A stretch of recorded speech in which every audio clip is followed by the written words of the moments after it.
لله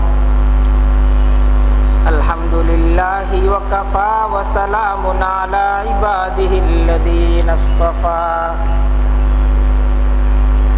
أما بعد فأعوذ بالله من الشيطان الرجيم بسم الله الرحمن الرحيم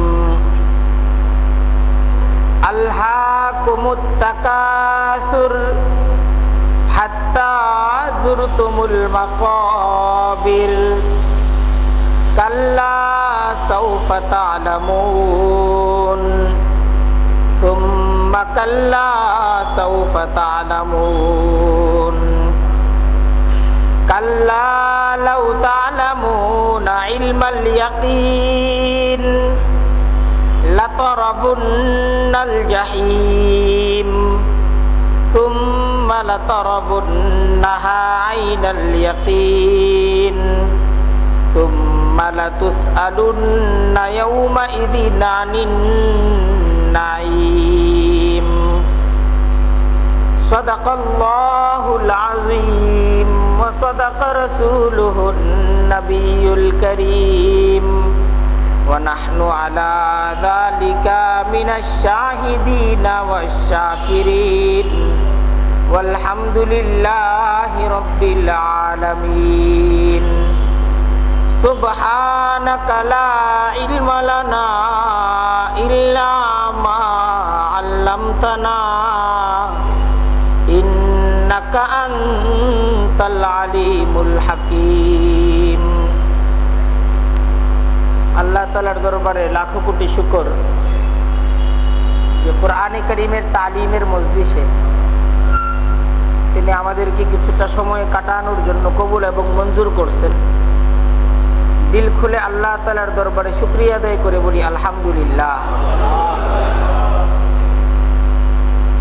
আজকে আমরা কোরআনে কারীমের ছোট এবং সংক্ষিপ্ত একটা সূরা সূরাতুত তাকাসুর, এই সূরাটাকে সামনে নিয়ে আজকে আমরা কিছু আলোচনা করব। কোরআনে কারীমের এই সূরাটার মাঝে আমাদের যে দুনিয়া অর্জনের প্রতিযোগিতামূলক মনোভাব, এই ব্যাপারে সতর্ক করা হয়েছে।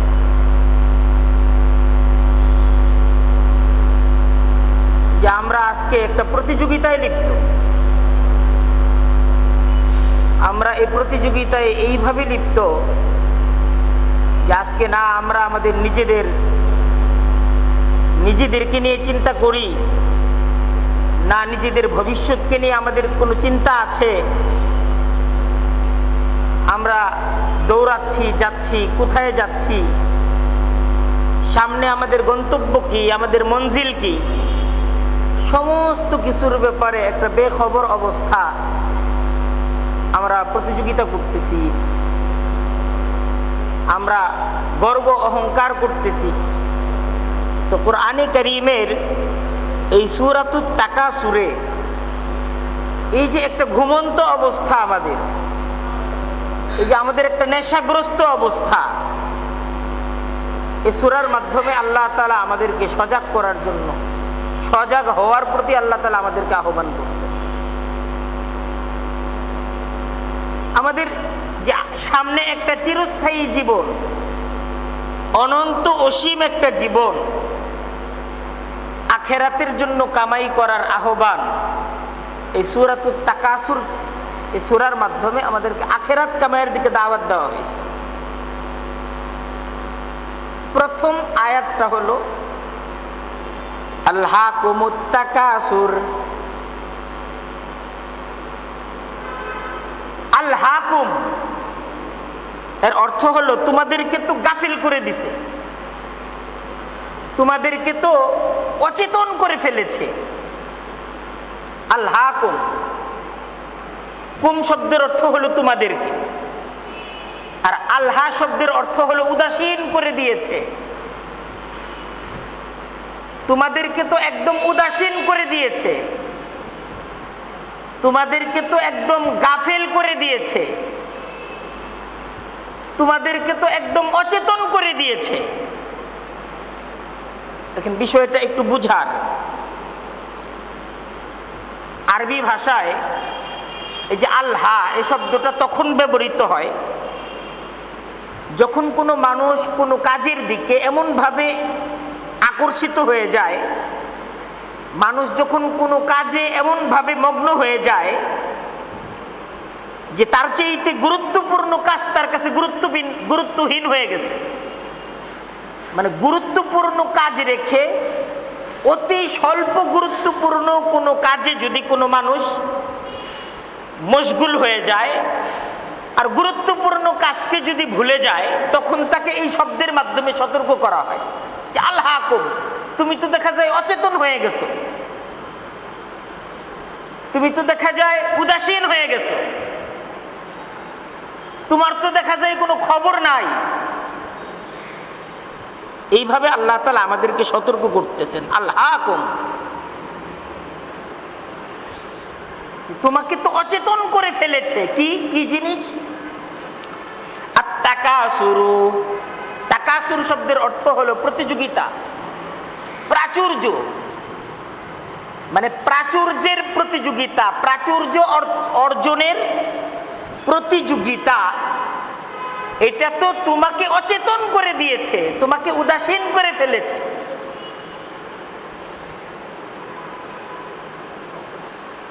তোমাকে তোমার নিজের মাঝে এমন ভাবে মশগুল করে ফেলেছে, প্রাচুর্য অর্জনের প্রতিযোগিতাটার মাঝে তুমি এমন ভাবে লিপ্ত হয়ে গেছো যে তুমি গাফেল হয়ে গেছো।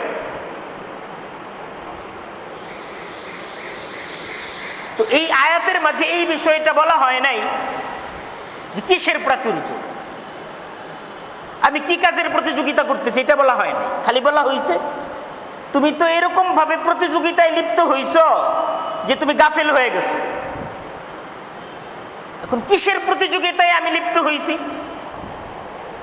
কি কাজের প্রতিযোগিতায় আমি লিপ্ত হইছি, এই ব্যাপারে কিছু বলা হয় নাই।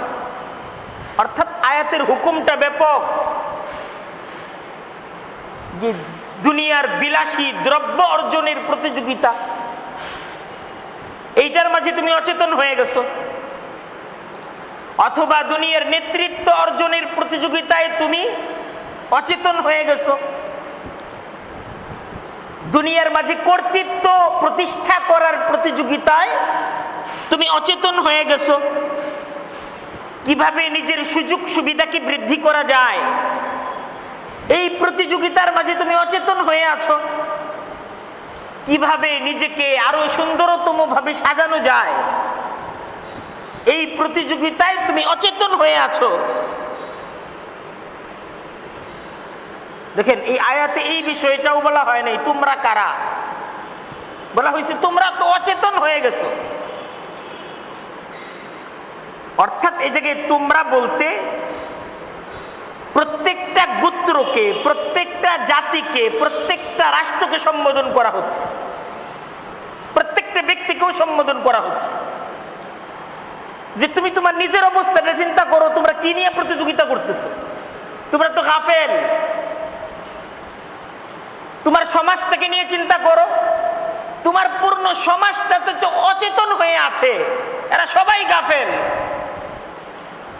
তোমার মহল্লাবাসীর কথা চিন্তা করো, এরা সবাই গাফেল, সব অচেতন হয়ে আছে, এরা প্রতিযোগিতা নিয়ে ব্যস্ত, এরা কর্তৃত্ব প্রতিষ্ঠার প্রতিযোগিতা নিয়ে ব্যস্ত, এরা বিলাসী দ্রব্য অর্জনের প্রতিযোগিতায় ব্যস্ত। তোমার পূর্ণ পরিবার ব্যস্ত, তোমার ভাই ব্যস্ত, তার হাতে সময় নাই, তোমার ভাবি ব্যস্ত, তার হাতে সময় নাই, তোমার বোন ব্যস্ত, তার হাতে সময় নাই, তোমার বাবা ব্যস্ত, তার হাতে সময় নাই, তোমার মা ব্যস্ত, তার হাতে সময় নাই। পূর্ণ পরিবারটার এমন একটা অবস্থা, কারো হাতে সময় নাই, সবাই ব্যস্ত। পূর্ণ সমাজের এমন একটা অবস্থা, সবাই ব্যস্ত, কারো হাতে সময় নাই।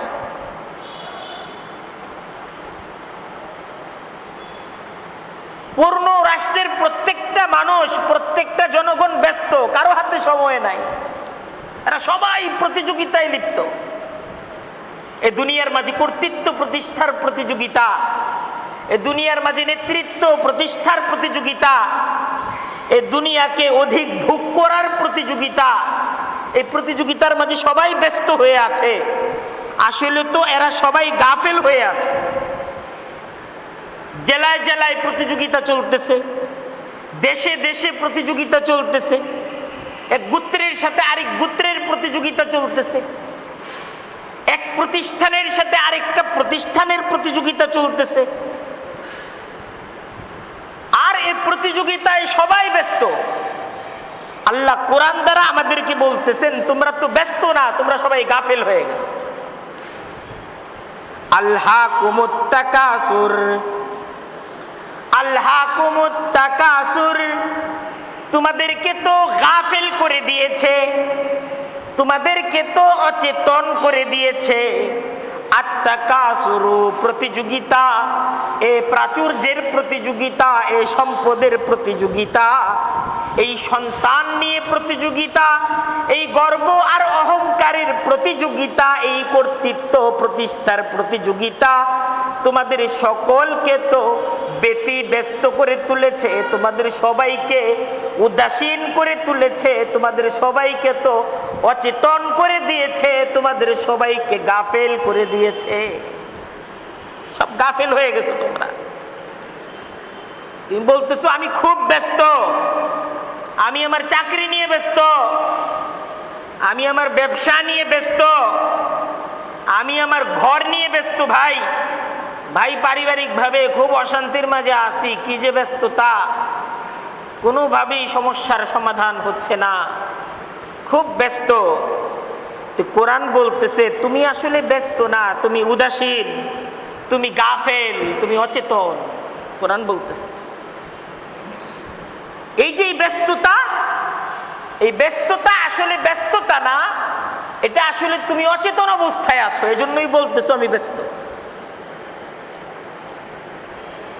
তুমি অচেতন অবস্থায় আছো, তুমি ঘুমন্ত অবস্থায় আছো। কি থেকে? আমি যে গাফেল, ভাই আমি কই গাফেল? আমার মাঝে তো কোনো গাফলতি নাই, কোনো উদাসীনতা নাই, আমি তো অচেতন না, আমি সচেতন।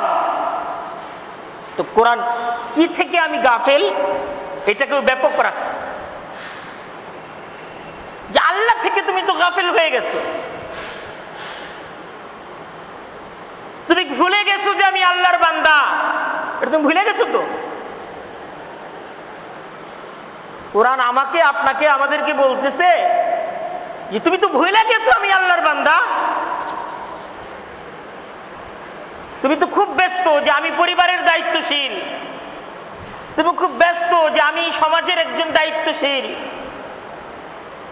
তুমি খুব ব্যস্ত, তুমি খুব সচেতন যে আমি রাষ্ট্রের একজন দায়িত্বশীল, আমি এই সমাজের একজন অভিভাবক। কিন্তু তুমি তো অচেতন হয়ে গেছো, তুমি ভুলে গেছো যে আমি আল্লাহর বান্দা, তুমি আল্লাহকে ভুলে গেছো, তুমি গাফেল, তুমি আখিরাত সম্পর্কে গাফেল, তুমি ভুলে গেছো যে দুনিয়াতে তুমি চিরদিন থাকবে না, এটা তুমি ভুলে গেছো। আলহাকুমুত তাকাসুর, এই প্রাচুর্য অর্জনের প্রতিযোগিতা তোমাকে গাফেল করে দিয়েছে, তোমাকে ভুলিয়ে দিয়েছে। তোমার দুনিয়ার জীবনটা ক্ষণস্থায়ী, আর সামনে তোমার চিরস্থায়ী আখিরাতের জীবন।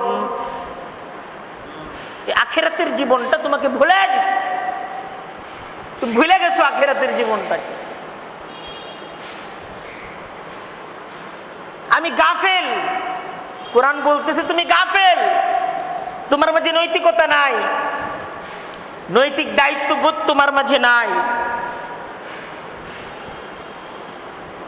অধিকারীর অধিকার এবং তা আদায় করার দায়িত্ব তুমি ভুলে গেছো। তুমি ভুলে গেছো যে তোমার বাবার উপর তোমার অধিকার আছে, ভুলে গেছো। তোমার বাবা, এই বৃদ্ধ বাবার উপর যে তোমার দায়িত্ব আছে, তুমি ভুলে গেছো, তুমি দায়িত্ব পালন করছো না।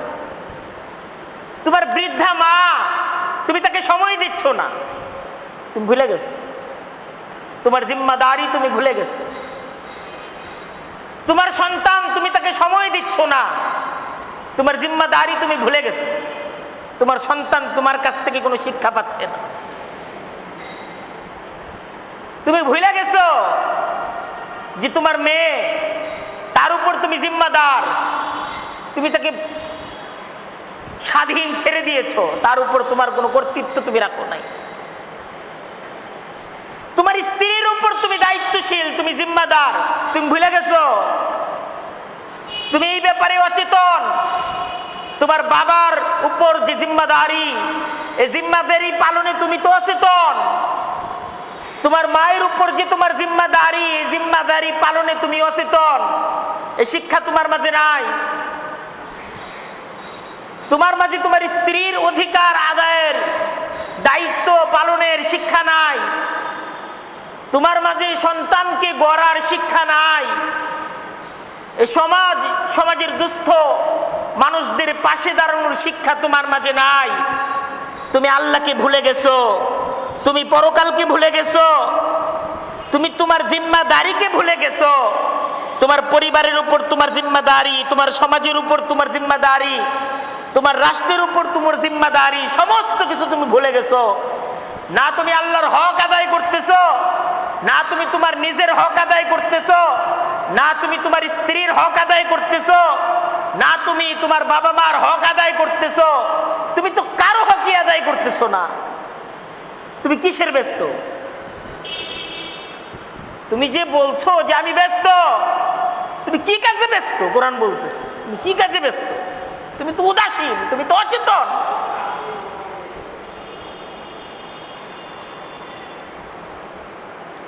তুমি তোমার জীবন যাপনের মানকে উন্নত করছো, কিন্তু তোমার মানবতা মনোশক্তি যে নিচে নেমে গেছে, তুমি তো গাফেল, তুমি অচেতন।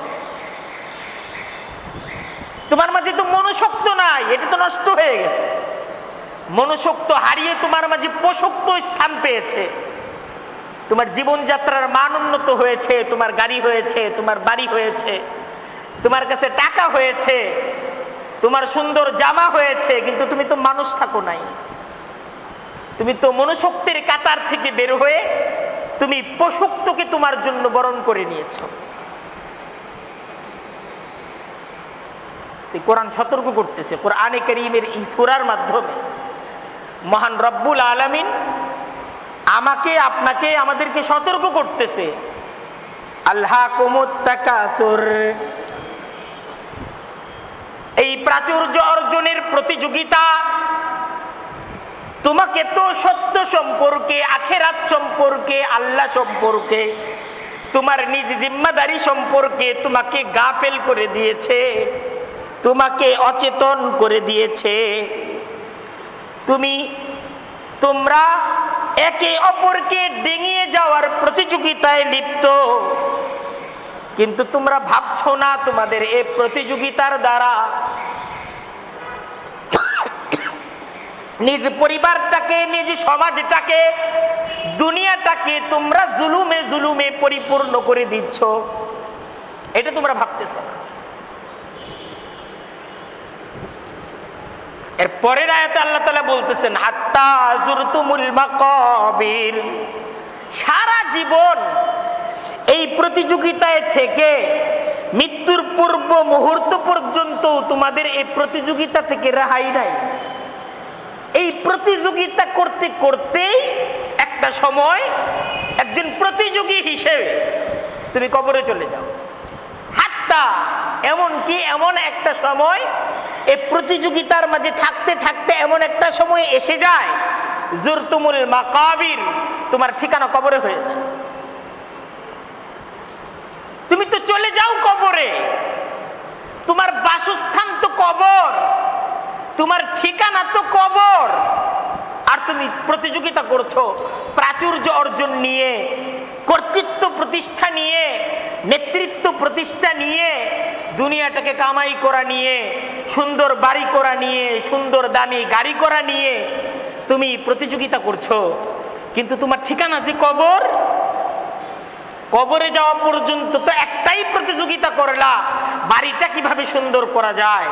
এই সুন্দর বাড়ি তো সুন্দর বাড়ির মধ্যেই থেকে যায়, আর তোমার ঠিকানা কোথায় হয়ে যায়? কবর হয়ে যায়। তৃতীয় আয়াত আল্লাহ বলতেছেন, কাল্লা, তোমার এই কাজটা ভুল হয়েছে, তোমার কাজটা ঠিক হয় নাই, তোমার এই কাজটা ভুল হয়েছে। কাল্লা, না না, তোমার এই কাজটা ঠিক হয় নাই। সাউফা তা'লামুনা, তোমার এই কাজটা যে তোমার জীবনের মস্ত বড় ভুল ছিল। সাউফা শব্দের অর্থ হলো অচিরেই, তা'লামুন, তোমরা বুঝতে পারবে, তোমরা জানতে পারবে, খুব তাড়াতাড়ি বুঝবা যখন মৃত্যু হয়ে যাবে। মৃত্যুর সাথে সাথে এই বিষয়টা বুঝে এসে যাবে যে না, আমার জীবনের এই প্রতিযোগিতাগুলি এটা ভুল ছিল। যেই প্রতিযোগিতায় পূর্ণ জীবনটাকে শেষ করছি, যেই ব্যস্ততায় পুরা জীবনটা আমি কাটাইছি, পুরাটাই ভুলের উপরে ছিল। 1% এটার মাঝে ঠিক কিছু ছিল না, পুরাটাই ভুল ছিল। এর চতুর্থ আয়াতে আল্লাহ আবার বলতেছেন, সুম্মা কাল্লা, অতঃপর আবার শুনে নাও, তোমরা মস্ত বড় ভুল কাজ করছো, ঠিক করো নাই। খুব বোঝার চেষ্টা করো। প্রথম আয়াতে বলছেন আল্লাহকুমুত তাকাসুরু, এই প্রাচুর্য অর্জনের প্রতিযোগিতা। আল্লাহকুম, তোমাদেরকে উদাসীন করে দিয়েছে, তোমাদেরকে অচেতন করে দিয়েছে। হাত্তা, এমনকি জুরতুমুল মাকাবির, তোমরা কবরে চলে যাও, কবর তোমাদের ঠিকানা হয়ে যায়। এই প্রতিযোগিতাই করলে, কবরে যাওয়া পর্যন্ত প্রতিযোগিতাই করলে, কখনো ভাবলে না কিসের প্রতিযোগিতা করছি, এই বিষয়টাকে কোনোদিন ভাবলে না। কাল্লা, না না, এই প্রতিযোগিতার মাঝে অংশগ্রহণটা তোমার ঠিক হয় নাই, এটা তোমার জীবনের মস্ত বড় ভুল ছিল। সাউফা তা'লামুন, অচিরেই তোমরা জানবে, অচিরেই তোমরা বুঝবে, অচিরেই বুঝবা যে এটা পুরোটাই ভুল ছিল। সুম্মা কাল্লা, অতঃপর আবার শুনে নাও। এই কথাটা আল্লাহ দুইবার বলতেছেন। তৃতীয় আয়াত আর চতুর্থ আয়াত তাকরার, একটা কথাই দুইবার বলা হচ্ছে। তৃতীয় আয়াতে বলতেছেন সাউফা তা'লামুন, কাল্লা সাউফা তা'লামুন। কাল্লা শব্দের অর্থ না না, তুমি ঠিক করো নাই। কাল্লা শব্দের অর্থ কি? না না, তুমি ঠিক করো নাই, ভুল করছো। ভুল যে করছো, সাউফা মানে অচিরেই, তা'লামুন তুমি জানবা যে ভুল করছো, তুমি খুব তাড়াতাড়ি বুঝবা যে তুমি ভুল করছো। চতুর্থ আয়াতে আল্লাহ আবারও বলতেছেন, সুম্মা শব্দের অর্থ আবার, আবার শুনো, সাউফা তুমি ভুল করছো,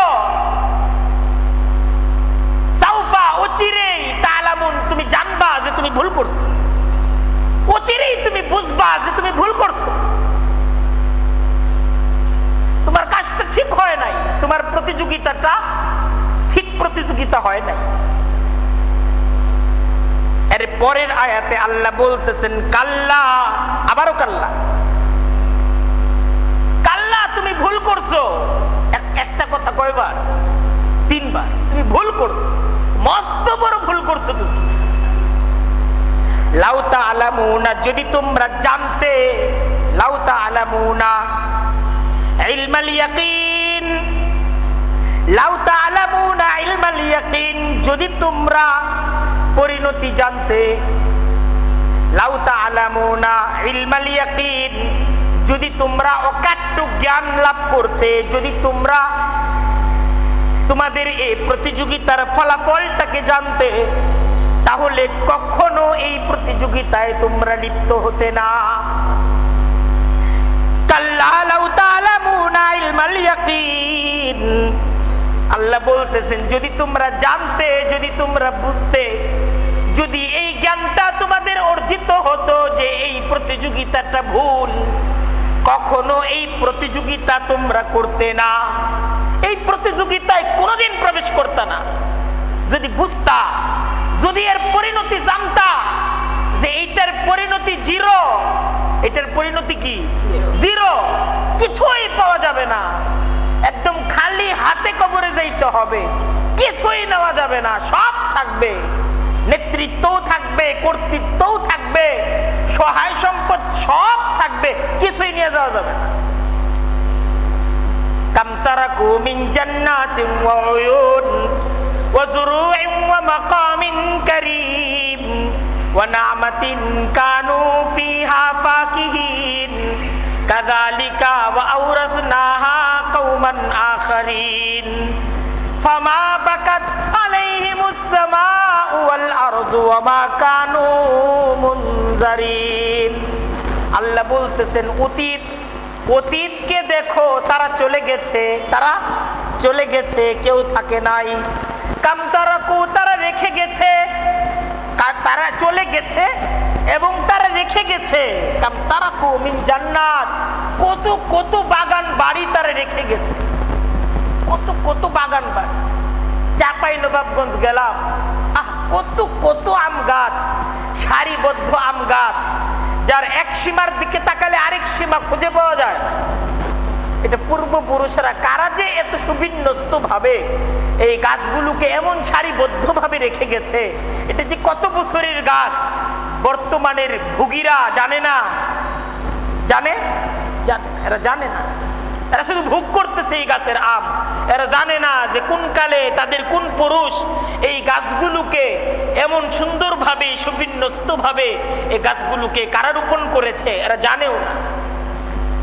তা আল্লাহ কোরআনে বলতেছেন কাম তারাকু মিন জান্নাত, কত কত বাগান বাড়িগুলোকে তারা রেখে গেছে, নিয়ে যেতে পারে না।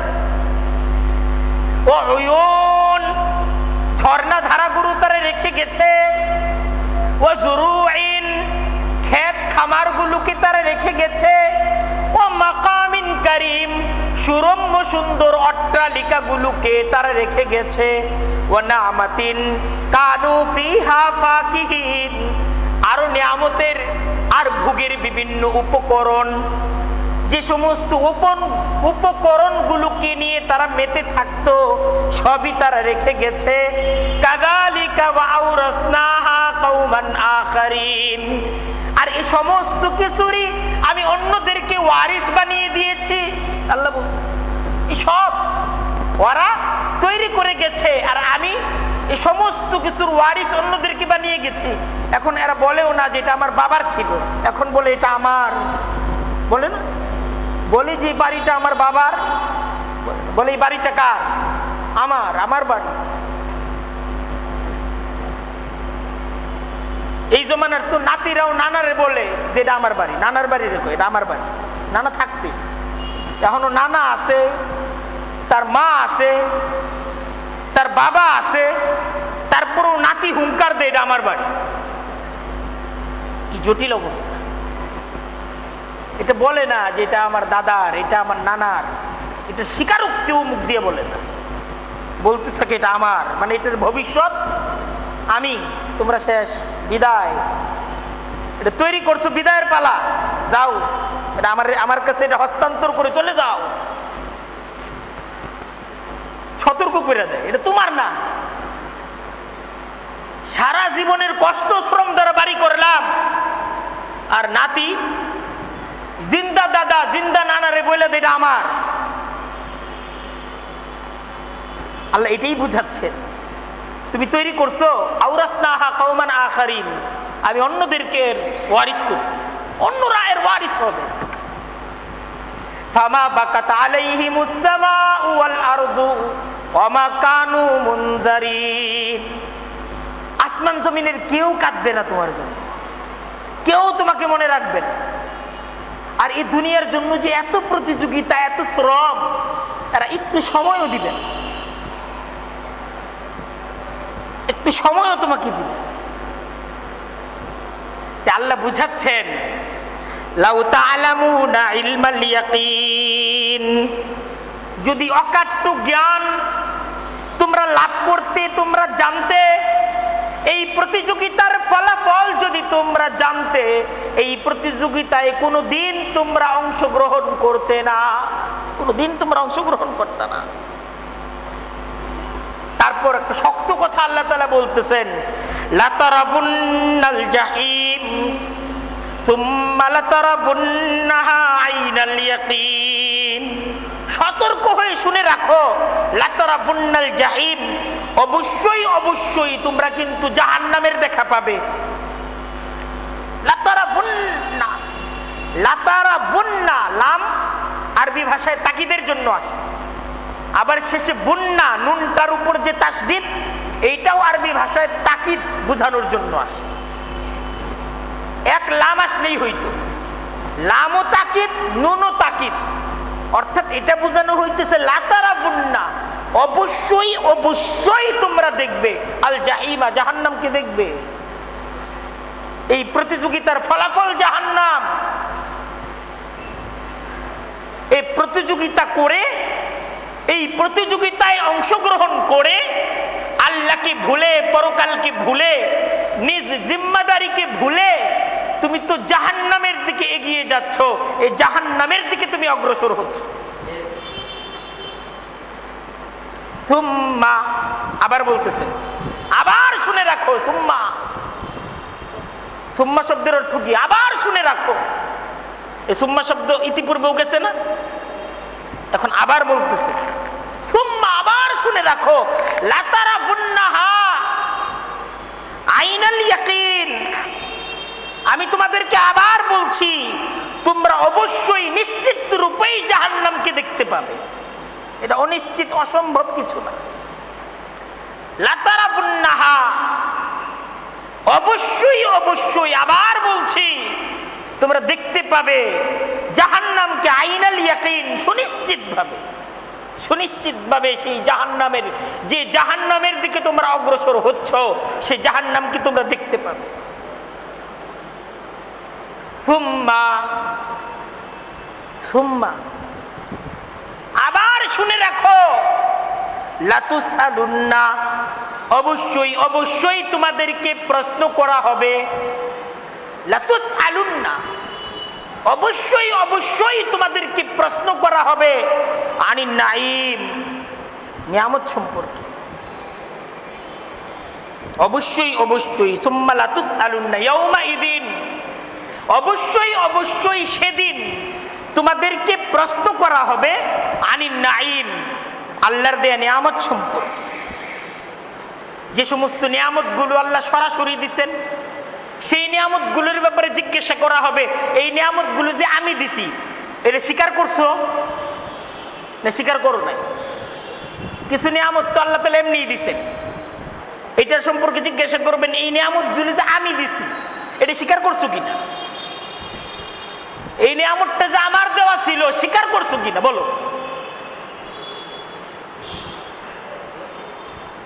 আর যেই নিয়ামত উপার্জন করা হয়, এইটার ব্যাপারে প্রশ্ন হবে, কেমনে উপার্জন করছো, আবার কিভাবে এটাকে ব্যয় করছো বলো। এই নিয়ামতগুলোর কি শুকরিয়া আদায় করছো, প্রশ্ন করা হবে। স্বাস্থ্যের নিয়ামত, যৌবনের নিয়ামত, সন্তানের নিয়ামত, নবী পাঠায়া যে নিয়ামত দিছি, কোরআন পাঠায়া যে নিয়ামত দিছি, এই সমস্ত নিয়ামতগুলোর কি শুকরিয়া আদায় করছো। বুখারী শরীফের হাদিসের মাঝে নবী করিম সাল্লাল্লাহু আলাইহি ওয়াসাল্লামের বর্ণনাকে ইমাম বুখারী আনছেন যে হাসরের মাঠে প্রত্যেকটা ব্যক্তিকে হাসরের ময়দানে তাকে 5টা প্রশ্নের জবাব দিয়ে তাকে হাসরের ময়দান পাড়ি দিতে হবে। এর মাঝে প্রথম প্রশ্ন হলো জীবন সম্পর্কে, যে কোন পথে তুমি তোমার জীবনকে ব্যয় করছো। জীবনের সম্পদ, এই জীবনের নিয়ামত কোন পথে ব্যয় করছো। দ্বিতীয় প্রশ্ন হবে যৌবন সম্পর্কে, কোন কাজে লাগাইছো বলো। যৌবনটা, যৌবনের শক্তিটা, যৌবনের মেধাটা, এটা কি প্রতিষ্ঠার জন্য, কাকে প্রতিষ্ঠার জন্য এই যৌবনের শক্তি কি কাজে ব্যয় করছো বলো। সম্পদ সম্পর্কে জিজ্ঞাসা করা হবে, কিভাবে উপার্জন করছো, আমার হুকুম মতো উপার্জন করছো না সম্পদ উপার্জন করতে যেয়ে আমার হুকুমকে লঙ্ঘন করছো? প্রশ্ন হবে। চতুর্থ প্রশ্ন হবে, যে সম্পদ কামাই করছো ব্যয় করছো কেমনে?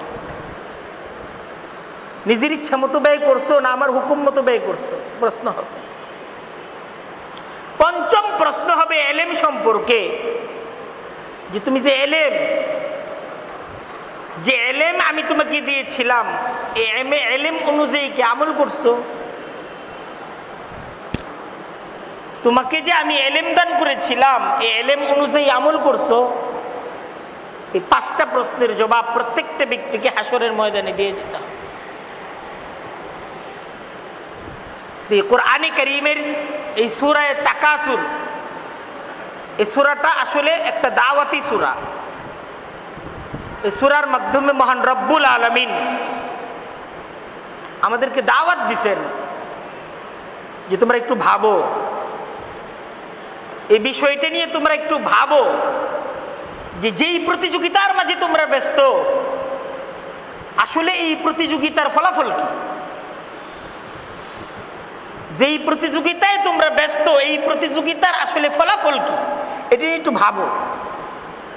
এই কর্তৃত্ব প্রতিষ্ঠা, এই নেতৃত্ব প্রতিষ্ঠা, এই সম্পদ অর্জন, এই কামাই, এই ডিগ্রি অর্জন, এই পদে যাওয়া, এই প্রমোশন, এই সমস্ত কিছুর শেষ ফলাফলটা কি?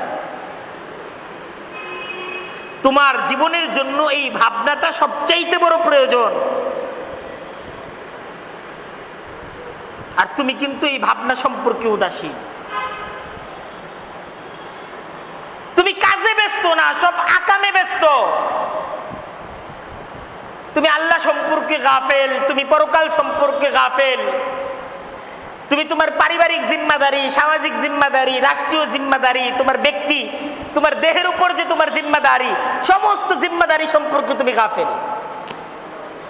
তুমি কি কাজে ব্যস্ত? কোরআনে কারীমের এই সূরা আমাদেরকে বুঝতে হবে। কোরআনে কারীমের এই সূরাকে সামনে রেখে আমাদেরকে আমাদের ঘুমন্ত বিবেককে জাগিয়ে তুলতে হবে, আর ঘুমন্ত সমাজটাকেও জাগিয়ে তোলার জন্য একটা নিয়ত করতে হবে। আজকে আমার সমাজ, আজকে আমার পরিবার, আজকে আমার মহল্লাবাসী, আজকে আমার প্রতিবেশী, আমার আপনজন, এরা সব অচেতন। এই অচেতন মানুষগুলোকে টোকা দিয়ে জাগ্রত করা, এদের দাঁড়ে দাঁড়ে টোকা দেওয়া, এটা কিন্তু আমার আপনার একটা জিম্মাদারি।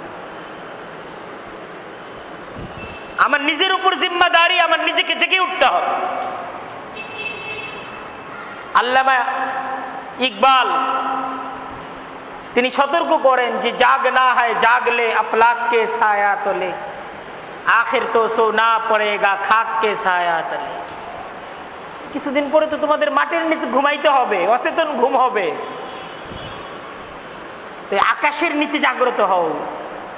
আকাশের নিচে যদি জাগ্রত না হও, জীবন থাকতে যদি জাগ্রত না হও, মৃত্যুর পর তো তোমাকে জেগে উঠতে হবে। আর জীবন থাকতে যদি জেগে উঠতে পারো, তো মৃত্যুর পর আরামের ঘুম তোমার জীবনে আসে। আল্লাহ তাআলা জান্নাতে সুবাতাস দ্বারা তোমার কবরটাকে সুশীতল করে তুলবেন, আর হাসর কায়েম হওয়া পর্যন্ত একটা আরামের ঘুমের, আরামের এক নিদ্রার মাঝে তোমার জীবন কেটে যায়, তোমার বছরের পর বছর কেটে যায়। তাই আমাদেরকে দায়িত্ব নিতে হবে, জিম্মাদারি নিতে হবে। আমার সন্তান, আমার স্ত্রী, আমার পরিবার, আমার আপনজন, আমার অধীনস্থ, আমি এবং আমরা যারা আছি, আমাদের নিজেদেরকে জাগতে হবে, সবাইকে জাগিয়ে তুলতে হবে, এদেরকে টোকা দিতে হবে। ভাই, তুমি তো আল্লাহকে ভুলে গেছো, তুমি পরকালকে ভুলে গেছো, তুমি তোমার জিম্মাদারি ভুলে গেছো, তুমি নামাজ ভুলে গেছো, তুমি আল্লাহ তাআলার হুকুম আদায় করা ভুলে গেছো, তোমার পরিবারের উপর যে তোমার দায়িত্ব এটা তুমি জানোই না। তোমার বাবার হক তুমি জানো না, তোমার মায়ের হক তুমি জানো না, তোমার স্ত্রীর হক তুমি জানো না, তোমার সন্তানের হক তুমি জানো না। তুমি কি কাজে ব্যস্ত বলো? তোমার এই ব্যস্ততার ফলাফল কি? তোমার এই ব্যস্ততার পরিণতি কি? তোমার এই পূর্ণ ব্যস্ততা, পূর্ণ শ্রম, পূর্ণ মেধা, পূর্ণ যৌবন, পূর্ণ জীবন তুমি এমন কাজে তুমি ব্যয় করছো যার ফলাফল শূন্য, জিরো। আল্লাহ তাআলা আমাদের সবাইকে বুঝার এবং সেই অনুযায়ী সচেতনতার সাথে নিজেদের আগামী জীবনকে অগ্রসর করার তৌফিক দান করুক। ওয়া আখিরু দাওয়ানা আনিল হামদুলিল্লাহি রাব্বিল আলামিন।